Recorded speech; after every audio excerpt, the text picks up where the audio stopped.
नमस्कार, जय हिंद साथियों। आज बटुकेश्वर दत्त जी का पुण्यतिथि है। सबसे पहले मैं उनको कोटि कोटि नमन करता हूँ, प्रणाम करता हूँ और क्रांतिकारी सलाम करता हूँ।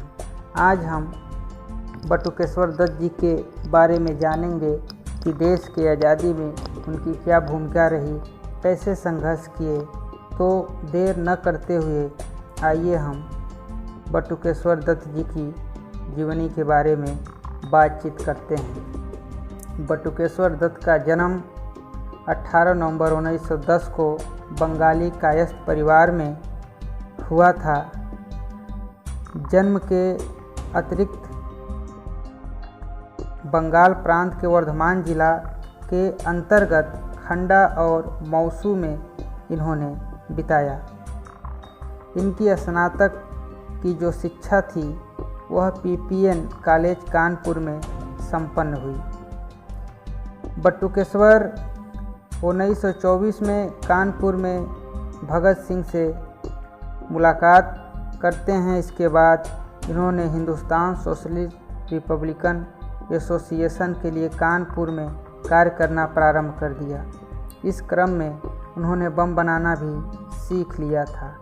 8 अप्रैल 1929 को दिल्ली स्थित केंद्रीय विधान सभा यानी कि संसद भवन में भगत सिंह के साथ मिलकर के बम का विस्फोट करते हैं। बम का विस्फोट करने का उद्देश्य था कि बहरे गूंगी ब्रिटिश सरकार जो भारतीयों के ऊपर अत्याचार कर रही थी, पब्लिक सेफ्टी बिल जो ला रही थी, उसको रोकना था। बटुकेश्वर दत्त यूँ तो बंगाल के थे। बर्दवान से 22 किलोमीटर दूर 18 नवंबर 1910 को एक गांव औरी में पैदा हुए बटुकेश्वर दत्त को पहले बीके दत्त, बट्टू और मोहन के नाम से भी जाना जाता था। हाई स्कूल के लिए कानपुर आ गए। कानपुर में उनकी मुलाकात चंद्रशेखर आज़ाद से हुई। उन दिनों चंद्रशेखर आज़ाद झांसी, कानपुर, इलाहाबाद के इलाकों में अपनी क्रांतिकारी गतिविधियों को चला रहे थे। 1924 में इनकी मुलाकात भगत सिंह जी से भी होती है। जैसा कि मैंने बताया आपको पहले, देश प्रेम के प्रति उनके जज्बे को देखकर भगत सिंह उनको अपना मित्र बनाते हैं और बटुकेश्वर दत्त जी भी उनको अपना मित्र बना लेते हैं। 1928 में जब हिंदुस्तान सोशलिस्ट रिपब्लिकन आर्मी का चंद्रशेखर आज़ाद जी की अगुवाई में गठन हुआ तो बटुकेश्वर दत्त जी भी उसके अहम सदस्य थे। बम बनाने के लिए बटुकेश्वर दत्त ने खास ट्रेनिंग ली थी और महारत भी हासिल कर ली थी। HSRA की कई क्रांतिकारी गतिविधियों में वो सीधे तौर पर शामिल होते थे। जब क्रांतिकारी गतिविधियों के खिलाफ अंग्रेज सरकार ने डिफेंस ऑफ इंडिया एक्ट लाने की योजना बनाई तो भगत सिंह ने उसी तरह से सेंट्रल असेंबली में बम फोड़ने का इरादा बना लिया था, जैसे कभी फ्रांस के चैम्बर ऑफ डेप्यूटीज में एक क्रांतिकारी ने बम फोड़ा था। HSR की मीटिंग में यह तय हुआ कि असेंबली में बम बटुकेश्वर दत्त और सुखदेव फोड़ेंगे। भगत सिंह उस दौरान सोवियत संघ की यात्रा पर जाने वाले थे, लेकिन किसी कारणवश से उनकी वो यात्रा रद्द हो गई। दूसरे मीटिंग में यह तय किया गया कि बटुकेश्वर दत्त जी के साथ भगत सिंह जाएंगे। 8 अप्रैल 1929 का दिन था। पब्लिक सेफ्टी बिल पेश किया जाना था। बटुकेश्वर दत्त बचते बचाते किसी भी तरह से असेंबली में प्रवेश कर जाते हैं और बम का धमाका कर देते हैं और पर्चा बांटते हैं और नारा लगाते हैं, इंकलाब जिंदाबाद, साम्राज्यवाद मुर्दाबाद जैसे नारे लगा करके 10 मिनट के अंदर असेंबली स्थगित हुई और फिर से शुरू हुई। इसके बाद फिर से स्थगित हो गई।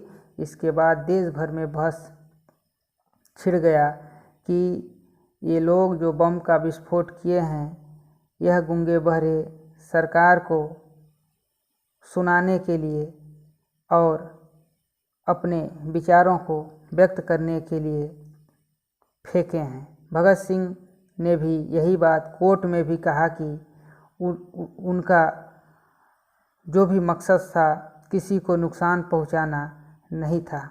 लेकिन भगत सिंह के जेल जाते ही एचएसआरए के सदस्यों ने लॉर्ड इरविन की ट्रेन पर बम फेंक दिया। भगत सिंह, सुखदेव, राजगुरु को फांसी हो जाती है। बहुत ही दुख की बात होती है। भारत के नौजवानों के ऊपर पहाड़ टूट जाता है। बटुकेश्वर दत्त को काला पानी की सज़ा दी जाती है, लेकिन बटुकेश्वर दत्त को दुख था, कष्ट था कि फांसी की सज़ा हमें नहीं मिली और वे अपने आप को अपमानित महसूस करते थे। बताते हैं कि पता चलने पर भगत सिंह ने उन्हें एक चिट्ठी लिखी। इसका मजमून यह था कि वे दुनिया को यह दिखाएं कि क्रांतिकारी अपने आदर्शों के लिए मर ही नहीं सकते, बल्कि जीवित रहकर जेलों की अंधेरी कोठरियों में हर तरह का अत्याचार भी सहन कर सकते हैं। भगत सिंह ने उन्हें समझाया कि मृत्यु सिर्फ सांसारिक तकलीफ़ों से मुक्ति का कारण नहीं बननी चाहिए। बटुकेश्वर दत्त ने यही किया। काला पानी की सज़ा के तहत उन्हें अंडमान के कुख्यात सेलुलर जेल भेज दिया गया।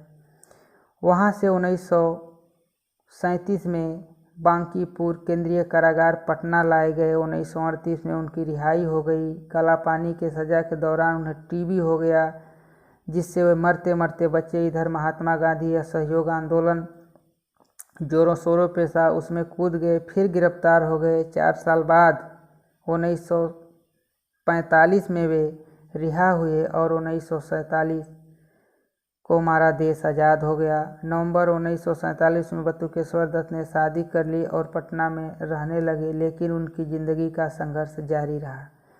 कभी सिगरेट कंपनी में एजेंट के रूप में तो कभी टूरिस्ट गाइड के रूप में उन्हें पटना के सड़कों में धूल छाननी पड़ी।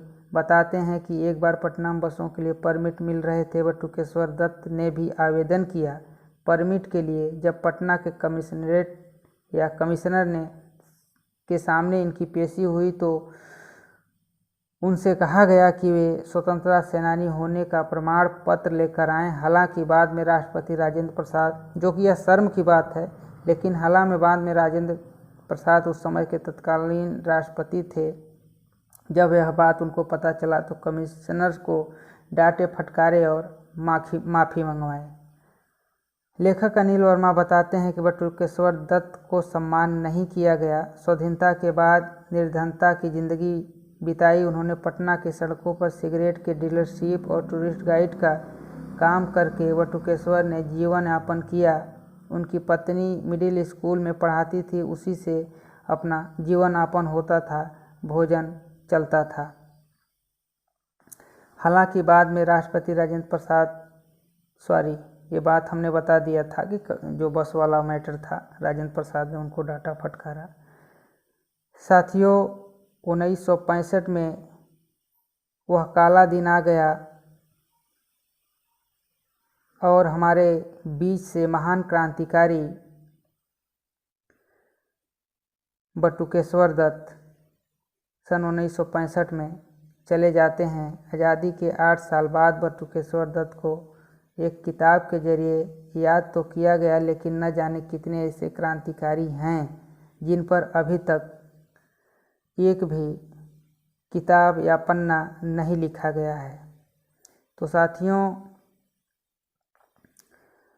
बटुकेश्वर दत्त जी ने अंतिम में बोला था, जब उनको AIMS हॉस्पिटल दिल्ली में यानी कि 20 जुलाई 1965 को लाया गया, तब उन्होंने कहा कि मैं कभी सपने में भी नहीं सोच सकता था कि उस दिल्ली में मैंने जब बम डाला था, वहाँ एक अपाहिज की तरह स्ट्रेचर पर लदा आऊँगा।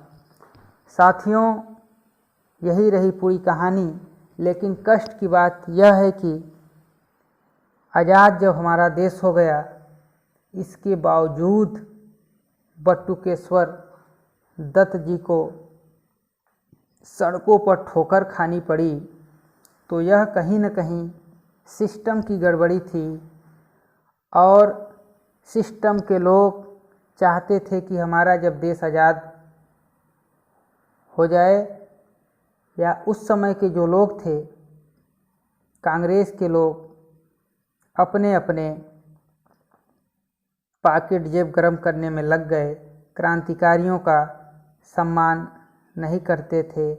जब उस दौर में हमारे बटुकेश्वर दत्त को इधर उधर भटकना पड़ा, और वही स्थिति आज भी है कि हमारे युवा पीढ़ी अपनी डिग्री लेकर के सड़कों पर यहाँ वहाँ भटक रहे हैं, और जिनको कुर्सी मिल गई है वे लोग मलाई खा रहे हैं, नए नए ड्रेस बदल रहे हैं, यहाँ यहाँ घूम रहे हैं, जनता के पैसे का मिसयूज कर रहे हैं।